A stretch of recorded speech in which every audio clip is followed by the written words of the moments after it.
Baru saja, anak laki-laki itu terpojok di pohon oleh makhluk asing, tapi dia bahkan tidak menyadari adanya monster di belakangnya. Monster itu mengangkat cakarnya dan mencengkeram anak itu. Lihat anak laki-laki itu melarikan diri. Makhluk itu mengayunkan cakarnya dan mencoba untuk maju. Tapi tubuh saya tersangkut di batang pohon dan saya tidak bisa bergerak. Dan Will pun bertarung melawan monster itu hingga malam hari. Monster di bawah pohon mencegah Will untuk pergi. Saat mereka terkunci di pohon, seekor kupu-kupu asing yang aneh hinggap di lengan Will. Kegembiraan anak laki-laki itu membuatnya terkejut. Kupu-kupu itu kemudian hinggap di jari sang monster. Monster itu tidak diusir, tetapi hanya menonton dengan tenang. Seperti ada sesuatu yang lain yang terjadi di kepala Anda. Tiba-tiba Will merasa pada saat ini bahwa monster tidak lagi tampak menakutkan. Dengan hilangnya kupu-kupu, sang monster tampaknya telah kehilangan momentumnya. Dan cahaya merah pada wajah menjadi redup. Apa yang terjadi dengan cahaya Anda? Monster itu tidak merespons, hanya menundukkan kepalanya dengan lamban. Will melihat ke bawah ke pepohonan dengan cahaya mandiri. Tampaknya, makhluk itu kehilangan nyawanya. Kau sekarat, benar.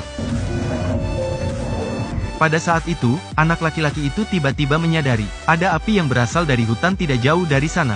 Hanya dalam beberapa saat, api mencapai pohon. Monster-monster itu mulai bergerak ketika mereka bertemu dengan kobaran api. Will mencoba dan gagal mendaki lebih tinggi. Pada titik ini, tubuh monster di bawah pohon juga berada di bawah monster. Hanya dalam beberapa saat, batang tubuh tampaknya telah benar-benar kehilangan vitalitasnya. Anak laki-laki itu melihat hal ini dan mengumpulkan keberanian untuk memanjat ke arah monster itu. Monster itu juga tidak menyerangnya. Anda juga tidak harus mati. Will mengeluarkan peralatannya dan mulai memotong batang pohon. Saat batang pohon patah, monster itu pun jatuh. Setelah selesai, anak laki-laki itu kembali ke batang pohon, menunggu kematian dengan tenang. Bagaimanapun juga, Will masih anak-anak. Saya tidak bisa tidak berteriak dalam hidup dan mati, tepat ketika dia sudah menyerah sepenuhnya, hanya untuk melihat ansambel lengkap monster yang terbakar perlahan-lahan berdiri. Dalam keterkejutan Will, monster itu berlari kencang dan berada di pepohonan dalam waktu singkat. Dia mengangkat Will dan melompat keluar.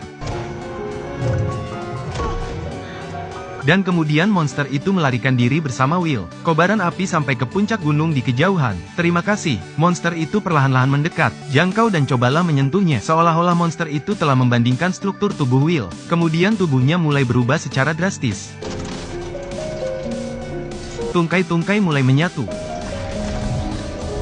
Beberapa saat kemudian, ia menunjukkan sebuah lengan. Pihak ayah bergegas kembali ke kamp. Tuangkan balok magnesium yang terkumpul di atas permukaan es. Kemudian nyalakan obor untuk menyalakan magnesium. Magnesium terbakar hebat di atas es dan bersinar dengan cahaya putih cemerlang. Rupanya magnesium terbakar secara efektif pada suhu tinggi. Ada lubang besar di es sekarang. Sang ayah bergegas meninggalkan air danau. Sekarang Anda bisa melihat jari-jari putri Anda di bawah es. Waktu hampir habis dan ayah saya bergegas menyalakan magnesium lagi. Tepat ketika keluarga tersebut mengira masih ada harapan untuk menyelamatkan putri mereka.